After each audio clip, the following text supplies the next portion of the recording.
It's a beautiful day out here in the Colorado wilderness. I've been thinking a lot about how to make training simpler, how to demystify training for endurance runners, and how we can maybe take the complexity out of training really hard and getting good performances. And so what I want to do in this video is talk about a two-part framework for training for distance runners that if you don't learn anything about the process of training, which I don't recommend, I think knowledge is a competitive advantage. It's going to make you into a smarter, wiser runner. But nevertheless, if you embrace these two simple frameworks for your training as an endurance runner, you're going to be very well off, and you are likely going to get 85 to 90% of the way there when it comes to reaching your potential.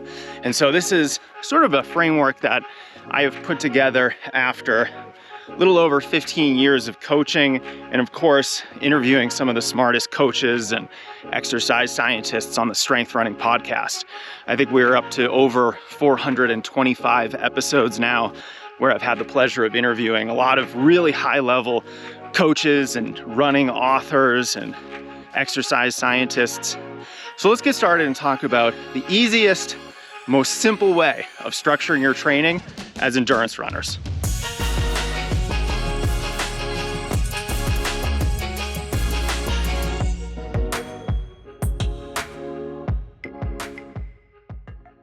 Okay, the first thing that we're gonna do is we are gonna try to get in as much volume as we safely can.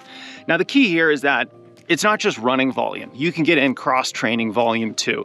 The real key is zone 1 and zone 2 aerobic training. There really is no cap on how much of this you should do. It's sort of the gift that keeps on giving. So number one, let's just saturate your physiology with as much zone 1 and zone 2 training as possible. It might actually not be that much running if you're not currently capable of running some higher mileage levels. That's okay. We can focus much more on cross training instead. I really like cycling because there's no impact. The motion of cycling is very similar to running. You're obviously using your leg muscles, and so the fitness carryover is quite high. Really like cycling for cross training. I also like the elliptical or an arc trainer. Very similar, also really effective cross training methods. And then finally, pool running, I think, is a wonderful way of building that extra volume, but you just have to make sure when you're in the pool to work kind of hard to get your heart rate into that high zone 1, low zone 2 level. So it may be a little bit more challenging. I remember when I was in college doing a lot of pool running because I was injury prone, I would have to basically do a workout in the pool most days because otherwise you wouldn't be getting the same a cardio or aerobic benefit from that kind of a session. So let's just focus on high volume, low intensity, and we don't really have to worry about even getting our heart rate into zone 3 or zone 4. This is the environment in which we want our physiology to be living in most of the time. All right, once we are constantly in this state of high volume, easy aerobic training, this is really what's going to continue to build your endurance, your aerobic metabolism in perpetuity. You know, I always remember what the University of Colorado Boulder cross-country coach Mark Wetmore once said. He said, "We have no training secrets. All we do is we patiently build the aerobic metabolism." And it's such a great summary of good endurance training. So we're going to do that. We're going to do it in a low stress, low risk way by bridging the gap between low mileage and high mileage with cross training. A big thanks to our brand partner Beam for supporting our YouTube channel. Their Dream product is amazing. It is my favorite sleep supplement out there, and that's because it only has 3 milligrams of melatonin. I tend to get pretty groggy if I take a lot of melatonin, especially 5 milligrams, and I hate that. So I love Dream because it tastes amazing. Their cinnamon cocoa flavor is to die for, but it doesn't have as much melatonin in it as some other products out there.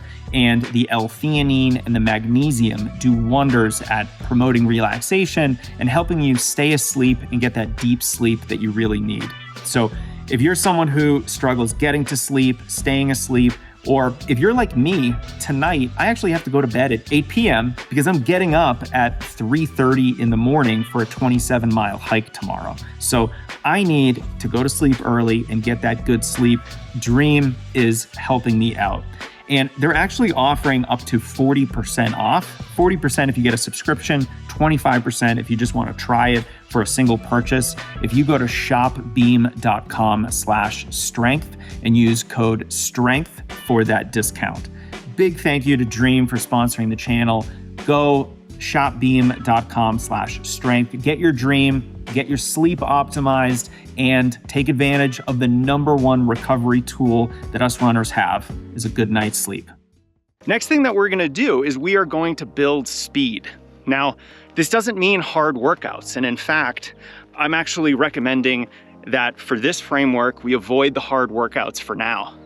Let's instead focus more on speed development. Now, if you're a track coach, that word is very specific. Speed development is something a sprinter might do. And as distance runners, we can take some liberties with that phrase and instead use an umbrella term for strides, uphill strides, hill sprints, which are really 8 to 12 second max speed, max effort sprints up a very steep hill, or pretty short hill workouts of about 30 seconds, where we're gonna be working a lot more on turnover and power, as opposed to a more traditional hill workout where we may only be going 5K or 10K pace, and it's a bit more of a VO2 max stimulus. Instead, let's keep those hill reps to 30 seconds or less.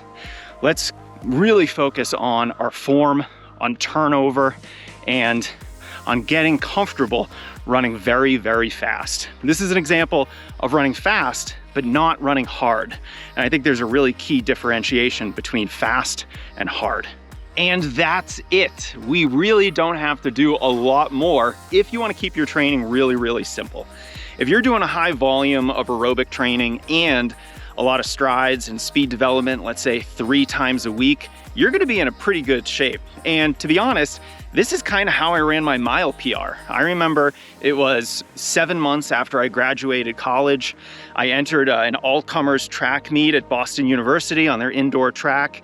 And I hadn't really been doing hard workouts, certainly not the kind of workouts you would expect to run a PR in the mile, especially as someone who had just graduated college and was a collegiate track athlete. I had done so many really hard workouts.